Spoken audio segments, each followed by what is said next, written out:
তোমার হাতে এই আংটিটা সুন্দর না? আমার কত দিনের শখ ছিল এরকম একটা আংটি পরা। এই আংটিটা যে আমার কাছে কত কত দামি সেটা আমি তোমাকে বলে বোঝাতে পারবো না ঋষি।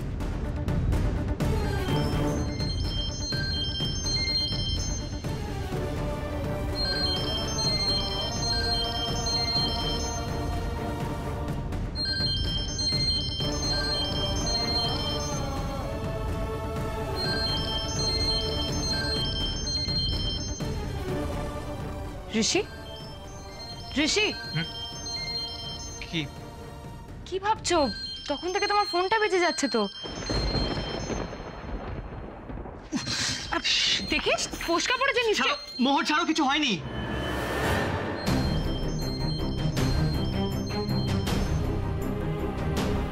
হ্যাঁ বলো মা, কি হয়েছে? ঋষি, একটু তুই আজকে তাড়াতাড়ি বাড়ি ফিরতে পারবি?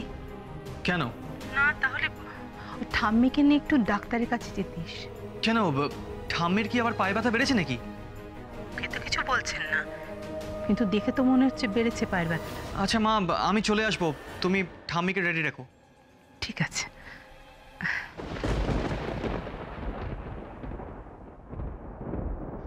ঋষি, তোমার সাথে আমার কিছু কথা ছিল। ওই সেই পার্টিটার ব্যবস্থা যেটা আমরা করেছি সেখানে তো আমাদের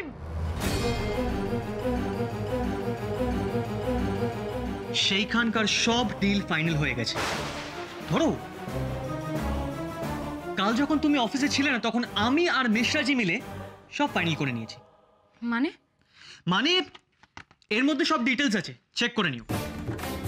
আর হ্যাঁ, এর মধ্যে আর কোনো চেঞ্জেস হবে না, মাথায় রেখো।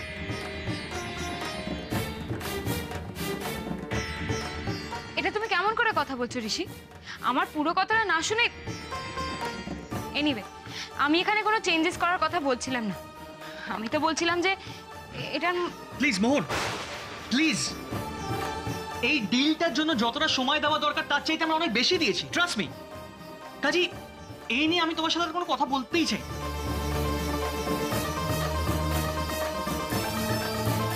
আশ্চর্য, ঋষির হলো কি? কোনো কথাই শুনতে চাইছে না। কেন আমার সাথে এত রুডলি কথা বলছে ও?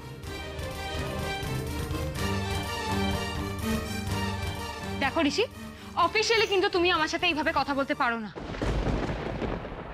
ও, তার মানে এখন কিভাবে কথা বলতে হবে সেটাও আমাকে তোমার থেকে শিখতে হবে?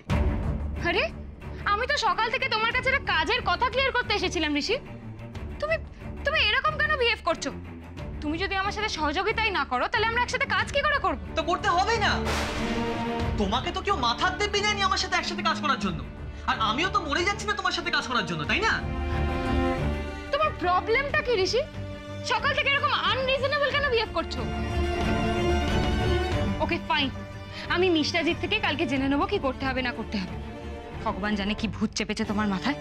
আমি আর কথাই বলবো না তোমার সাথে। কি? এই শোনো, আমিও তোমার সাথে কোনো কথা বলতে চাই না, বুঝলে? ডিসকাস্টিং। আমি এই সব কিছু বন্ধ করতে পারি, কিন্তু একটা শর্তে।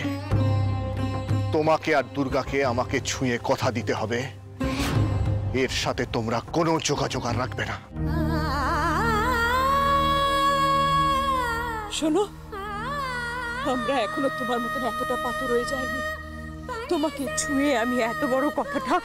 এটাই আমার শেষ কথা তোমাকে। দাদা ভাই, পুতুলটা না দিয়ে এসেছি। আস্তে, একেবারে বজরংবলী আন্টির হাতে দিয়েছো তো? না, আমরা তো দরজা দিয়ে গড়িয়ে দিয়েছি। ঘরে তো ঠাম্মু ছিল, তাই ঢুকতে পারিনি।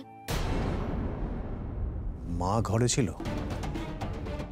এ বাবা, এটা যদি মার হাতে পড়ে তাহলে তো মুশকিল।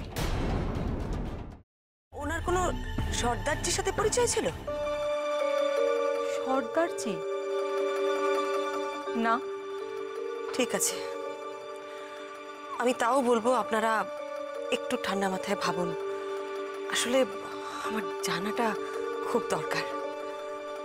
আমি তাহলে আসি, কিছু মনে পড়লে আমাকে অবশ্যই জানাবেন। আচ্ছা।